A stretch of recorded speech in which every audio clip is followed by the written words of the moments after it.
जय हिंद बच्चों। मैथ्स गुरु अंकित Pandey YouTube channel में आप सभी का स्वागत है। आप लोगों के लिए आज मैं जो है सेकेंड लेक्चर में question paper design of mathematics का लेके आया हूँ, जिससे बच्चों को ये क्लियर हो जाएगा। एक्चुअली में क्लास 10th में तो बहुत ये समस्याएं होती हैं कि मैं बेसिक पढ़ रहा हूँ तो किस तरीके के क्वेश्चन आएंगे, मैं स्टैंडर्ड पढ़ रहा हूँ तो किस तरीके के क्वेश्चन आएंगे, और क्लास 12th में भी ये प्रॉब्लम होती है कि किस कॉन्सेप्ट बेसिस पे क्वेश्चन हमारे क्रिएट होंगे। बहुत ही अच्छी चीज़ें मैं बताने जा रहा हूँ आप लोगों को बच्चों। ये क्वेश्चन पेपर डिज़ाइन ये एक्चुअली में आपको जो है बहुत ही कमी इन्फॉर्मेशन में रहता है कि किस तरीके के क्वेश्चन पेपर बनेंगे। तो ये मैंने जो है आपके CBSE वेबसाइट से अपलोडेड सिलेबस से मैंने रिसर्च करके ये चीज़ों को निकाला है। आप भी चीज़ों को आसानी से प्राप्त कर सकते हैं, लेकिन समझना थोड़ा सा मुश्किल होगा। तो एज ए टीचर मेरी रिस्पॉन्सिबिलिटी बनती है कि मैं हर एक चीज़ों को आपको बताऊँ। इससे बच्चों को ये भी क्लियर हो जाएगा कि अगर वो बेसिक ले रहे हैं मैथमेटिक्स में तो उसको किस तरीके से क्वेश्चन मिलने वाले, स्टैंडर्ड ले रहे हैं तो किस तरीके से क्वेश्चन वाले, क्लास 12th में भी वो किस तरीके से क्वेश्चन बनने वाले हैं और किस तरीके के आइडिया पे क्वेश्चन बनेंगे। तो आइए डिस्कशन शुरू करते हैं हम लोग।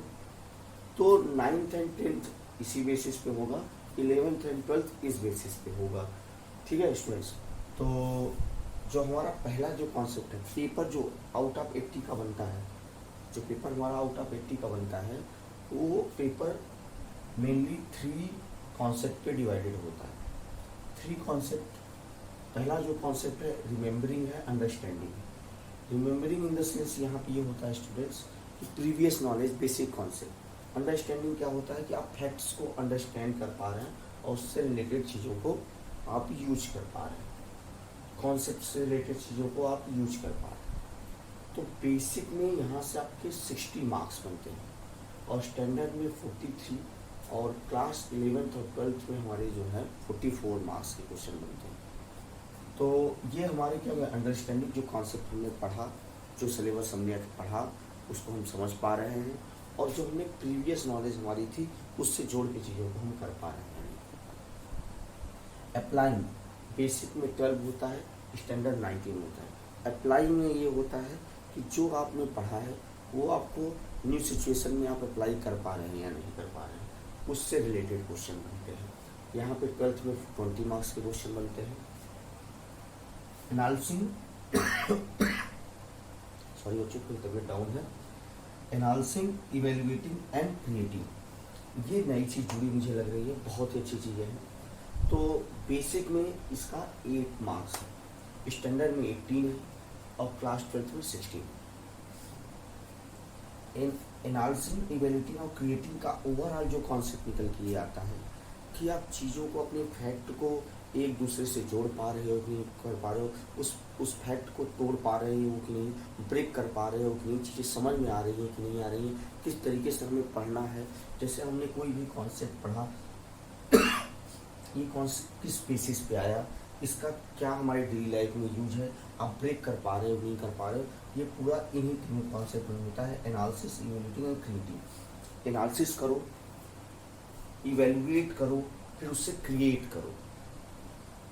बहुत ही अच्छा सिलेबस उन्होंने बनाया है, इसीलिए पेपर का जो पैटर्न है, कुछ क्वेश्चन हमें ऐसे लग सकते हैं जो NCERT की बुक से बाहर हो सकते हैं, वो इन्हीं का applying and analysis and evaluating and creating में हो सकते हैं, जिसमें से केस स्टडी का भी 12 मार्क्स है, जो कि हमारे 12th में भी है और 10th में भी है। तो इन बेसिस पे कुछ क्वेश्चन हमारे जो है वो कॉन्सेप्ट बेसिस, और मतलब कि आप कह सकते हैं कि हमारे जो एग्जाम्पलर और NCERT की मैथमेटिक्स की जो बुक है, जो CBSE के द्वारा हमें प्रिस्क्राइब की गई हैं, हमें पढ़ाई जा रही हैं, उनसे थोड़ा सा अलग हो सकता है। अलग इन द सेंस वो क्वेश्चन हमने आपको बताया बच्चों, अप्लाइंग पे हो सकता है, एनालिसिस हो सकता है, इवेल्युएटिंग हो सकता है और क्रिएटिंग पे हो सकता है।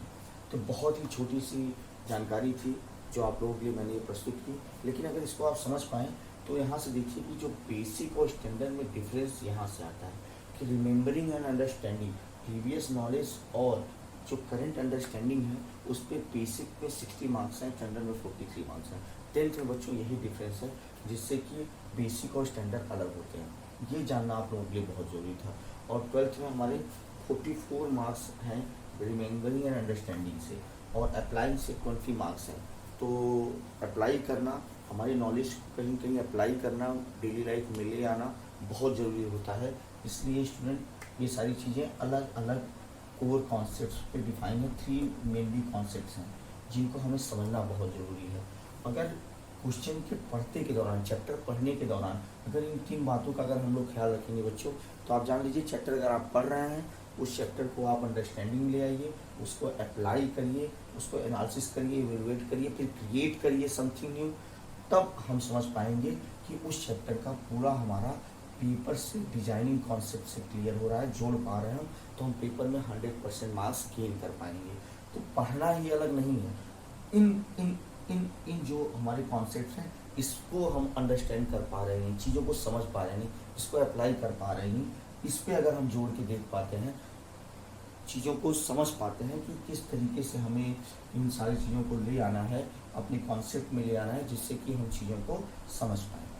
अब जैसे कोई भी चैप्टर हमने पढ़ा तो उसके पहले अंडरस्टैंडिंग से रिलेटेड क्वेश्चन, फिर जैसे अंडरस्टैंडिंग इन द सेंस जैसे हमने पढ़ लिया आपका जो है हम लोग पढ़े अर्थमेटिक प्रोग्रेशन क्लास 10th की से, तो उसमें nth term, general term of AP, sum of nth term, ये हमारे क्या होंगे अंडरस्टैंडिंग, सीधे सीधे फार्मूले बेस्ड क्वेश्चन अंडरस्टैंडिंग पे हो सकते हैं, आप समझ पाए कि नहीं। अप्लाइंग हो सकते हैं कि उसको एनएट टर्म को हमने पढ़ा, उससे कुछ डिफरेंट क्वेश्चन पे एनएट टर्म को अप्लाई किया। ठीक है, जैसे कि आपको कोई सीक्वेंस दी गई है, आपको उसके 5th term, 6th term, 7th term, 8th term, 9th term आपको जो है निकालने हैं, उसमें कोई चीज़ें और भी दे दी जाती हैं, कुछ केस बना दिया जाता है जिससे आपको क्वेश्चन को फाइंड आउट करना होता है। ये भी कह दिया जाता है कि मान लीजिए कोई एपी है, उसमें कोई टर्म दिया जाता है, पता करना होता है ये इस एपी का टर्म है या नहीं, तो ये अप्लाइंग हो गया। एनएट टर्म हमने पढ़ा n is equal to a plus n minus 1 d, और उसको हमने अप्लाई किया। कुछ बच्चे अभी 10th शुरुआत हो गई, ये चीज़ें उनको समझ में नहीं आएंगी, तो मैं उसी तरीके से समझाने का प्रयास करूंगा। जो 12th में होंगे उनको ये बात समझ में आ रही होगी किस तरीके से हमने अप्लाई किया। तो इसके बाद एनएट टर्म का पोजीशन कहाँ से आया, उसको किस तरीके से हमने समझा, उसको एनालिसिस करते हैं, इवेलुएट करते हैं, फिर क्रिएटिंग करते हैं कि कुछ नई चीज़ों में एनएट टर्म को जोड़ पाए, बेसिक नॉलेज से जोड़ पाए, हमारी डेली लाइफ से रिलेटेड से जोड़ पाए। तो ये सारा कॉन्सेप्ट है बच्चों, जिसको आपको अच्छे से समझना है। मैं उम्मीद करता हूँ मैं अपनी बात आप तक पहुँचा पाया हूँ, और किसी को कोई प्रॉब्लम हो तो आप कमेंट में करिए, मैं उसका ज़रूर निवारण करूँगा। मैं भी एक इंसान हूँ, मुझसे भी चीज़ें मिस्टेक हो सकती हैं।